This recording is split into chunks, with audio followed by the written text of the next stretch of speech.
All righty, why don't we get started? First of all, everyone gets extra points in the very busy month of December for tuning into a school Zoom webinar. Thank you. Please applaud yourself for that to start with. I am Mary Halpin Carter. I'm the head of school.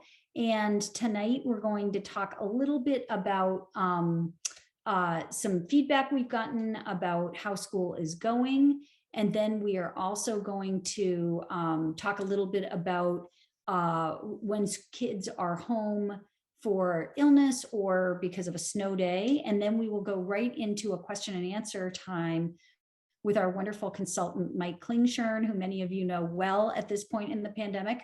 Mike is the school's consultant. He is a member of a consulting team from a company called Fusion Cell. And Mike comes to us with a background as a public health official and epidemiologist with the Air Force. And so he has experience in helping military bases to run during outbreaks of Ebola and other kinds of diseases around the world. And so he has been wonderful in coming to Derryfield and help us with sort of a can-do perspective on running school on campus during these difficult times. So we'll get right to Mike. But first, I wanted to show you a couple of slides. So from a recent survey. So the first slide, hopefully you can see, is that answers the question, or this is survey results responding to the statement, I feel well informed about what is going on at school. And this we got many parent responses to, which we deeply appreciate. And you can see that the combined agree and strongly agree numbers put us in the high 90s for response, which is wonderful. One parent wrote, I feel like there's a lot of communication. At first, it was hard to keep up with and sift through to find the relevant, important information, but now I think I've got the hang of it.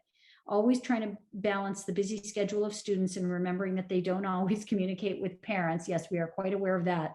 Thank you. And in response to recent questions, so glad you offered coffee chats and now a fireside chat to communicate more about what's going on at school.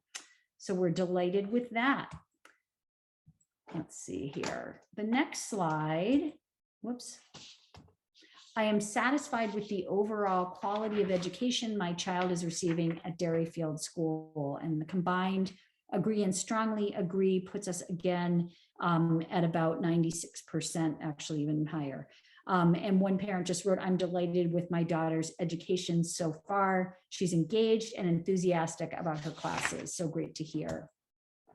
And then finally, the last slide, at this point in the school year, my child feels engaged and included in the school community. We know that engagement is incredibly important to have kids who feel they belong, learn the best. And here are some comments from some of the parents who responded. My child is new to Derryfield this year, and we could not have asked for a smoother transition. My child is new, but he's getting there. The required clubs and other extra activities have helped him to connect. A student who's an experienced parent wrote, I think it is safe to say that re-entry into a regular schedule has been tough for a lot of kids. After a year and a half of COVID, a lot of social and emotional behavior of these kids has changed, not necessarily for the better, which is why it's so great to see some normalcy back in a school like DS. Head's holiday, the flag football tournament, performances, these all go a long way to helping kids feel engaged with the school community and with each other. So delighted to hear those responses. So I am going to switch out here and excuse me one second while I switch my screens. And talk a little bit about some answers to some questions that are being asked frequently about learning from home. So last year, as we were adapting to the pandemic and waiting for the extra protection of the vaccines, we offered learning from home as an option and adopted an online model of instruction as well as an in-person model of instruction. Our teachers really accomplished a feat that very few faculty in the entire country attempted to do, which is to be simultaneously virtual and in person.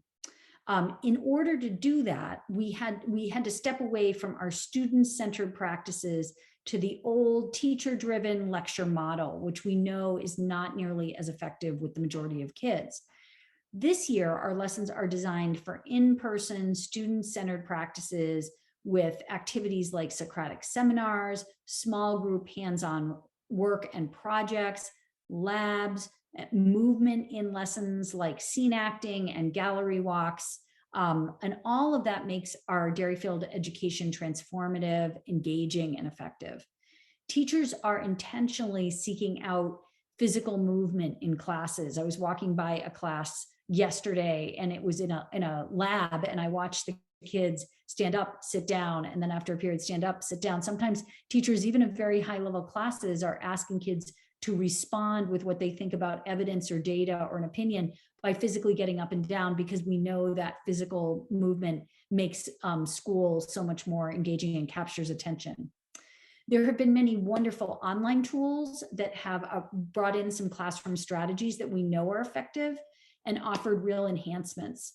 However, we learned too that our most effective teaching occurs in person in the classroom together, but when it's virtual, that everybody is virtual, so one or the other. That model we needed to run last year because of the requirements that I described, which was both in person and virtual at the same time, also required significant additional staffing. We hired teaching assistants, largely Derryfield young alumni who were not at college, who were taking a gap year from college because college wasn't in person. And we also hired additional tech support to help our teachers and our students make that work. So in keeping with this idea that teaching and learning is better if it's either all in person or all virtual, our Malone program, which is our special online program that is done as a consortium with a small group of high level independent day schools across the country, those classes are live, synchronous, so they happen they're live just like we are right now, synchronous, and 100% of the kids are connected digitally so that the teachers can use the best practices for solely online learning. They aren't also trying to engage kids live with a physical classic experience. And even if, interestingly with Malone, even if the teacher has students from their own school in the class sitting right next to them, they do not run the class as though those kids are next to them. They run it with all the best practices of virtual learning. So what we've learned is that just like multitasking in daily life isn't effective, similarly, multitasking while teaching isn't as effective as teaching in one kind of mode or another. Now, when it comes to snow days, and remember the first bad weather day is a snow holiday. And then after that, we will have snow days where people stay at home and don't drive.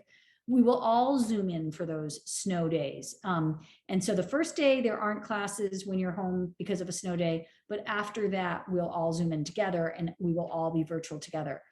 When campuses close, students will follow the same schedules. Classes begin at 8 and they end at 3. They connect, and to connect with their teachers in their classes, they're going to go to MSA, and there are detailed instructions for how to find the Zoom link and all the information they need. Tomorrow in Nuts and Bolts, there will be a real good description of this for parents and for students. So a question that also has come in is when kids are sick or traveling or staying at home for extended periods, how can they advance their learning? Okay, so first let's talk about if a child is sick. So if a child is sick, we want that child to get well. Seems pretty straightforward. So we don't want that child worrying about their schoolwork and trying to keep up with class. We want them resting and getting fully better. As their health improves, they can connect with the daily plan for each of their classes. The daily plan is an amazing digital agenda for the day's lesson, and it has links to all the materials. So a student who really feels almost better can keep up with the classwork and the homework and collect notes from classmates and kind of review the materials, but they really shouldn't worry so much about that. We want them to get better. Homework is due after the student returns, and that student has the same number of days to submit their work as the number of class days that they missed. So if you're sick, get well. If you're traveling, be present. So we prefer travel to happen during school vacations. We have a lot of school vacation days and long weekends. But if travel for your family has to happen during school and has to require missing school days, travel is one of the best educational experiences kids can have. Focus on that and be prepared when you return. And to be prepared for when you return, a student can learn asynchronously by, again, following the daily plans for each class as listed on MSA. Now, there's a third category that is for students who are on approved extended medical leave. The division heads, Mark Blaisdell and Raina Stimpson, and the school nurse, Lainey Shaughnessy, grant approval for extended medical leaves. There's something that have to be, that go through a process to happen. And if a student has an approved medical leave, then that student may connect via Zoom to listen in, and at the teacher's discretion, and depending on the nature of the lesson, the student can observe. Great. So we're going to move on from that description to our time with Mike. So what we are going to need from you all is that you post your questions in the Q&A feature. So if you look at the bottom of your screen, there's a Q&A icon. For me, it's on the far right, not the red button that says leave, please stay, but just next to that. And if you click on that, you should be able to type your questions right in there. So Mike, I wonder, people can be thinking of their questions, and maybe welcome to Mike. Thanks for being here, Mike. Thank you for having me again. I appreciate it. And so Mike's just going to give us a little overview of where we are now in December in New Hampshire at Derryfield, sort of thinking about the Derryfield scenario and realities, and then the realities in the state, and thinking that we're trying to think ahead to coming back after winter break as well. Mike? Yeah, so I always like to start off by talking about the history and where we started. And it's a good tie-in to where we're going. So last year at this time, we were in the middle of a spike. Imagine that. So we were coming up in New Hampshire, and at this point, right around today, tomorrow timeframe, we reached the peak, and cases were around 62 per 100,000. At that time, we were prior to that, actually, Derryfield invested heavily in the HVAC system. And so HVAC being one of the most important control measures that you can have in a school. So filters in the central HVAC system that are capable of handling aerosolized particles, increased fresh air, HEPA filters within spaces. We had masks on all the kids, we had distance, we had a little bit of remote interaction on campus, a lot of sanitizing throughout the campus. And so we really layered in about 6 different layers of protection. So HVAC, sanitation, staying home when you're sick, distance, masks, hand hygiene. And at this point, during the biggest spike, with testing available as well, there were very few positive tests in the Derryfield school, and there were 0 cases of in-school transmission. So we had a model that worked. So as we wrapped up last year and we started planning for this year, we wanted to know what we could change and how we can leverage the high vaccination rates of faculty, staff, students, and what we can kind of loosen up on and what we can build upon to make it a more engaging environment. And just for background information, vaccination status in staff is around 96%. Vaccination status for all the students across grades is approaching 92%. So astronomically high when you compare it to vaccination rates across the country. And that is, well, first, it's worthy of praise. It's worthy of praise for the faculty and staff for taking this seriously, for taking their health seriously, and taking on a piece for risk reduction. And also a big thank you to all the families out there because of that choice, we've been able to loosen up a little bit. So what we've seen is no change this year with the HVAC system. So we're still keeping up those filters because we want to address particles that might potentially be aerosolized. So the HVAC system is still at MERV 13s. We still have increased fresh air, open windows, HEPA filters in the spaces. We're still sanitizing. So the school gets cleaned every night. High touch services are done during the day, and there's disinfectant available in all the classrooms for any time it's warranted. So we have those two pieces. We have a safe building when you layer those two pieces together, and we're still staying home when we're sick. I think everybody's been very attentive to their health status, and so when you have a safe building and you have a relatively healthy population and high vaccination rates, the number of people that are actually at risk of catching COVID drops significantly. And so that was a deciding factor on going to mask optional in spaces where masks are loosened up, specifically in the classroom when you're just sitting static and you're distanced away from other students. And so that's one of the main things that we were leveraging the science of vaccines, plus everything else that's in place to help students reconnect, help build upon all the success of last year and prove that the science is valid and what we're doing is working. And so there's still been, even with where cases are today, 0 cases of in-school transmission. And so that is huge. There are other schools in the state that have clusters and other schools in the state that have disease outbreaks. And so what we're doing is working. And I really want to highlight that. And it's still working today as cases are reaching the mid to upper 70s per 100,000. So even above where we were last year when we decided to go remote after certain periods. So we will be bringing back a little bit of testing. And because of that high vaccination rate and the CDC's recommendation not to do surveillance testing on vaccinated populations, it's not going to be 100% every single week. We're going to start off at 50%, and we're going to see what the impact of COVID is on campus. And so this will be starting in January. It's going to be very similar to last year. So similarities, it'll still be a PCR test.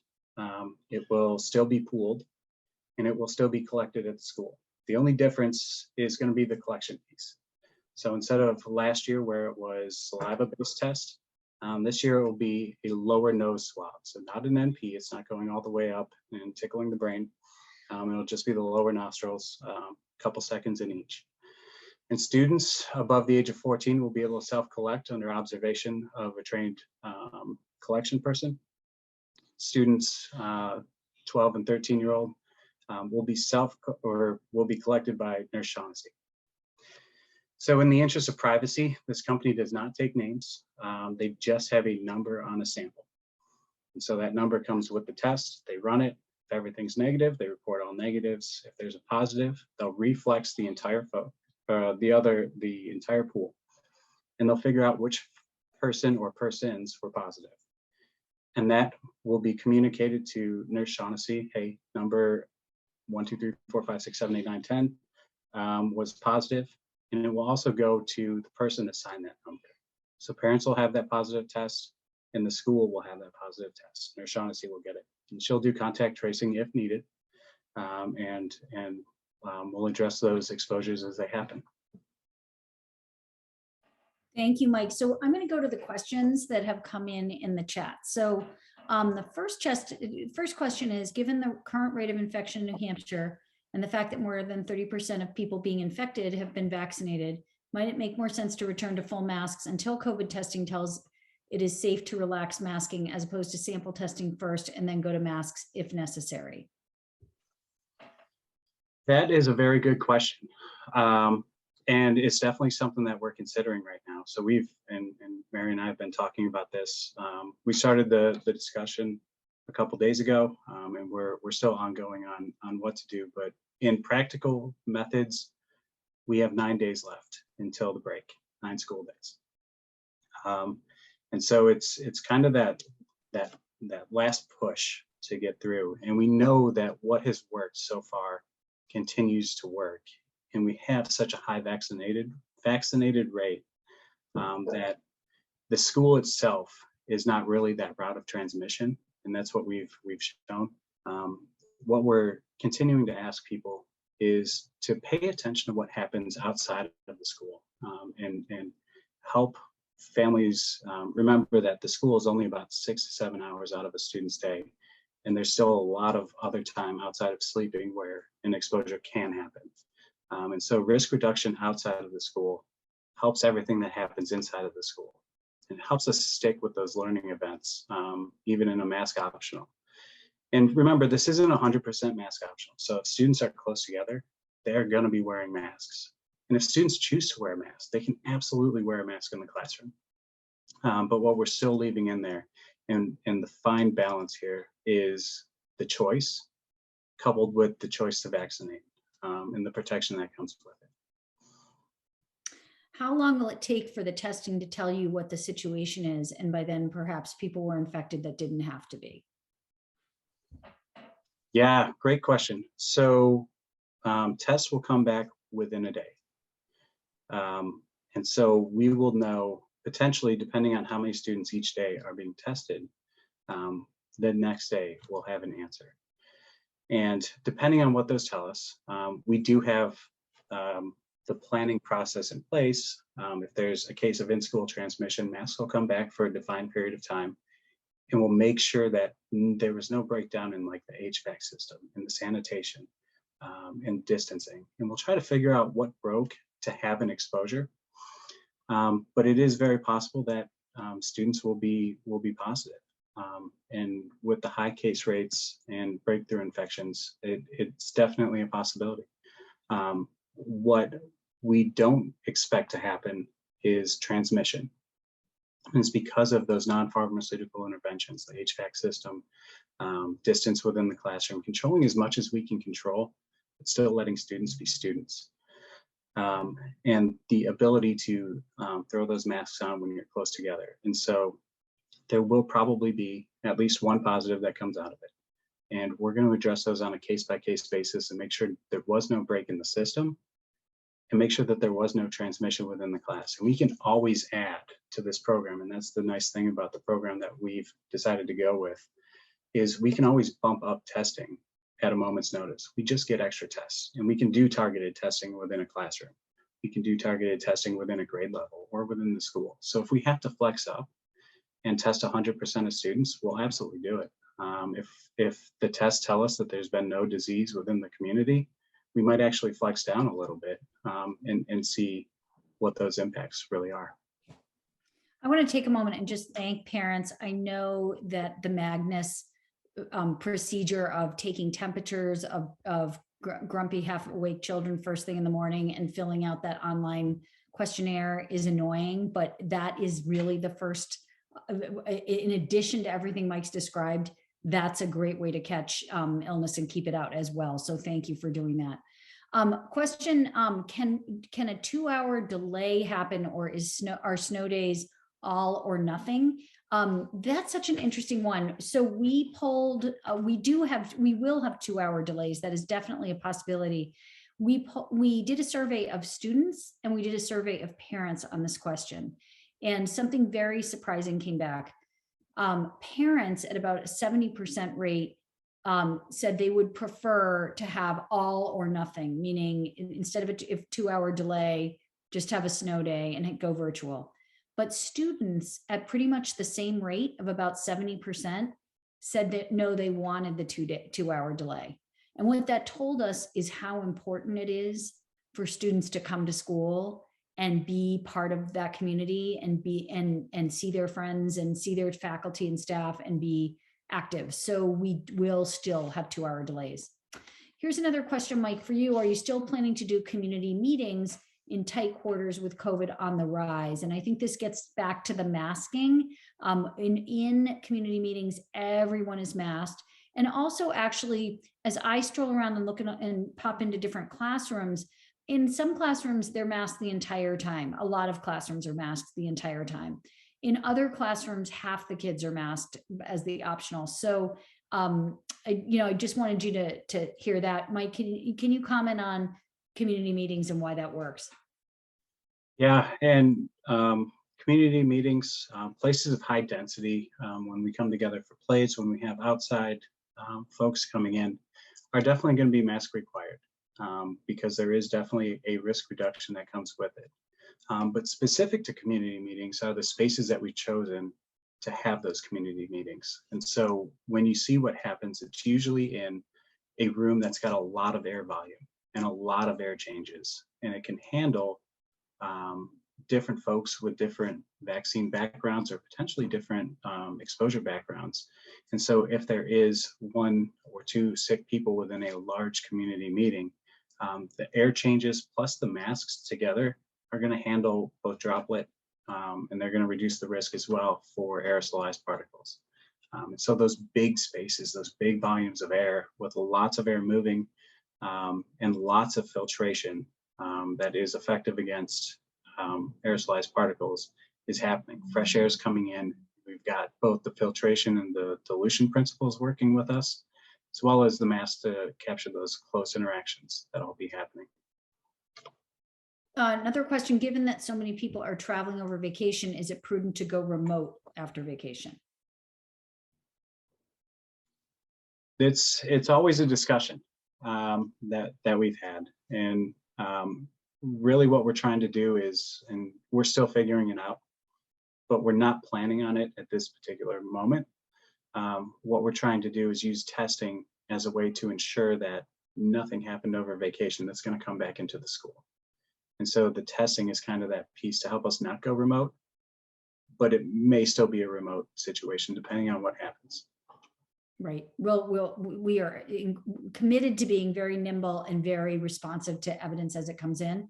And actually evidence is coming in. And one other question, the CDC's website says New Hampshire's 7-day case rate per 100,000 is 505. Where are you seeing 70s per 100,000? Yeah, great question. So we use the New Hampshire school dashboard, and they've got a very specific school dashboard, and it has new cases over a 14-day period. And right now it's at 1,121. So if you break it out by the population in New Hampshire, it comes out to be about 80 per 100,000. And so we go with the New Hampshire data and we use 14-day incidences. So if you use 7 days, you kind of, it's kind of like the law of averages, where you have those bigger impacts being felt more. So if something changes, you see it faster on a 7-day. But in the state of New Hampshire, they've said use the 14-day incident rate. If a vaxxed child tests positive, how long did they have to stay home? Yep. So the rules on staying home if you test positive, if you have signs and symptoms, it's still going to be 10 days. And that's for the safety of everybody around. So it comes back to staying home when you're sick, and following those rules. So 10 days has not changed for sick individuals. Let's see here. Did you say that this test is a nasal swab versus the saliva test? It is. It's a nasal swab.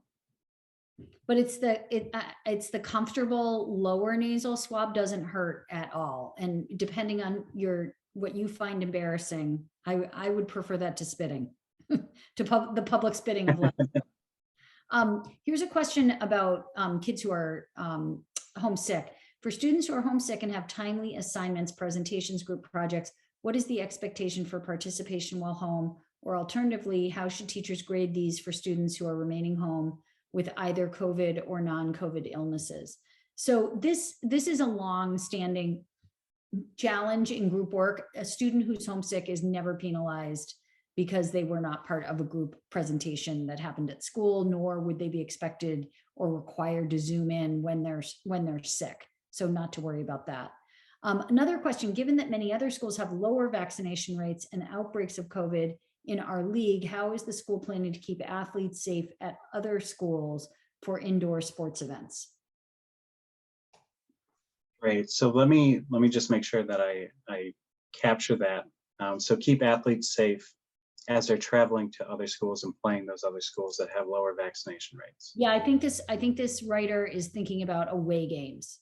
Right. So an away game or even a home game where you have a student from a lower vaccinated staff or lower vaccinated school. And so there's kind of two pieces to the puzzle. One is considering the high rates of vaccination within our school, knowing that there's an inherent risk of transmission in almost anything that you do. But that risk definitely does go up depending on the sport that you're playing. We saw last year hockey being shut down in a few states because of outbreaks and exposures. But this year, with the availability of vaccines, those outbreaks have been minimized so far. And so what we're relying on is that communication between schools, and your athletic director at school A and athletic director at Derryfield still talking to each other, saying, hey, we've tested this week, we're all clean, we're ready to go. Or, hey, we had one person out, do you still want to play this game? And so it's not so much the outbreak piece, but it's still that holistic look at what's going on at the school and how attentive are they to in-school transmission, and has anybody on the team that we're playing been affected? So a student wrote in and said, in response to a previous question and answer and reporting as a student myself, masking is pretty limited at all times, regardless of whether or not people are following the 3-foot distance guidelines of Derryfield. So I think what they're saying is they're masking most of the time, and hallways between classes, and then many classes don't permit mask optional at all. Question, has there been any thought to testing before break? There has. So we're working feverishly, pun intended, to get to a testing solution before the break. But the onboarding process and the training of Derryfield staff to do both the observation and then with Nurse Shaughnessy to make sure that collection is appropriate. We don't want to speed through it and potentially send off bad samples and get false negatives. I think that's the biggest piece. We're trying is what it comes down to. And so we may or may not have it up and running in the next 8 days. More than likely, it'll be an after break testing solution. Thank you. And if you say it's a nasal swab, why the change? It's just a change in the testing company, the folks that are running the test themselves. So it's a different provider of that service. And this is the test that they have chosen to do. And for everybody's information, this is a Health and Human Services funded program. And so they offer free, no strings attached testing to any K through 12 school in America. And part of the challenge is getting everybody onboarded to a unique set of protocols that have changed from saliva collection, but also using that grant to its fullest to make sure that we're appropriately using the tests. And so it's no difference in the PCR. So it's still a nucleic acid amplification test, and it will still identify even weak infections, but it's just a different test that's being performed. Have you considered mandatory PCR? There are a couple of questions that are kind of the same. Have you considered mandatory PCR testing for students before returning from break? Does it make sense to go virtual 1 week after vacation as a quarantine buffer, then go back in person 1 week later? Right now, all options are on the table. Really, it's trying to figure out what's going to fit best as we're dealing with all of the challenges, not just what does testing look like, but what is remote work going to look like? What is what's going to even be happening in the state? So with every spike, what goes up must come down. And so it's very possible that cases will be on the down when we come back. And that's, the January timeframe, about a month from now. So trying to predict what actually happens is a little bit difficult. And so we're leaving everything on the table for what next year is going to look like. Right now, the big focus is getting through finals and getting through the next couple weeks. Absolutely. And we don't have finals, just so no one panics. but Sorry, I'm used to finals right before. We're on trimesters, so everybody has to still do their work and not just watch holiday movies. But we do not actually have finals. But I think what Mike's saying is so right on. If there's one constant through this pandemic, it's that we have to be nimble, constantly aware, constantly reevaluating. And again, as he says, it's actually weeks from now that we come back. And so we may move to one of these other additional layers as well. And so it's important to keep watching your email as you're, going through that second week before we come back, just to make sure that we haven't added a layer or changed our plan, which is evolving. Somebody commented today that the lunchroom felt super crowded because kids of course didn't have masks because they were eating, of course. But given the high rates, should the kids be more spread out? Great question. Yeah. And once again, we're still assessing all the protocols. For right now, we haven't changed it, but it's definitely a topic that is under discussion, and trying to figure out, because it's more than just spacing kids out. It comes into how many kids can we, like, if we go to a 6-foot model, how many kids cannot be in that classroom, and how do we have to flex schedules to accommodate? So it's really a lot of logistics that goes with a change like that. And so we're trying to figure out what best practice is and what works for the community. Another parent said an ACE should have clarified. Oh, she had asked about the vax child. What about the asymptomatic vaccinated child? How long does that child have to stay home if they're positive? And what if they have a sibling? Great questions. All right. So vaccinated or unvaccinated, if you test positive for COVID-19, you have to stay home for 10 days. And that's 10 days from the positive test or symptom onset. And so we want you to get better. We want you to recover. And we want to make sure that we're keeping the healthiest students, the healthiest faculty, the healthiest staff within this building. The tricky part is what happens if you were in the room around them. And so in the state of New Hampshire, that's not a quarantinable offense, but that's where we can start flexing with testing. But for the sibling, if they are an unvaccinated household contact, they need to stay home. So that does meet the definition of quarantine in the state of New Hampshire. If they're a vaccinated household contact, they don't have to stay home, but they do have to monitor for signs and symptoms. And that will be for 14 days after their last exposure. So it could be a potential of up to 24 days. And they should wear masks and masks at all. And masks. Yeah, wherever they're indoors. So just to clarify for this other question that's similar, so the isolation period of 10 days is for asymptomatic or symptomatic positives. Doesn't matter whether you show symptoms or not. Let's see. If cases go down, would you decide not to test? Yeah, so if cases go down, we're probably going to scale down testing. We're not just going to completely stop it right away. We're going to take that model where we might move from 50% to 25% a week. And that way we've tested everybody once a month. And from there, we'll see what happens. Give it probably 2 weeks, so one quarantine period. And if cases continue to go down and we haven't found anything to alarm us, we might drop testing altogether. My hope is that cases start falling relatively soon. That would be ideal. It would make everybody a little more happy and a little more comfortable. But we don't know what's going to happen. And like we've talked about, we're trying to guess what New Hampshire is going to look like in 20 something days. And really, we don't even know what it's going to look like tomorrow. We just know that it isn't good today. So, and I think this idea that we are responsive going up, we're responsive going down as well. So, things will get better. It's just when will they get better for certain. So that's the last of our questions. And I just wanted to say thank you to all of you who listened tonight. I appreciate your patience. I know that it's been a while that we have been having fireside chats on this topic. Thank goodness for Mike.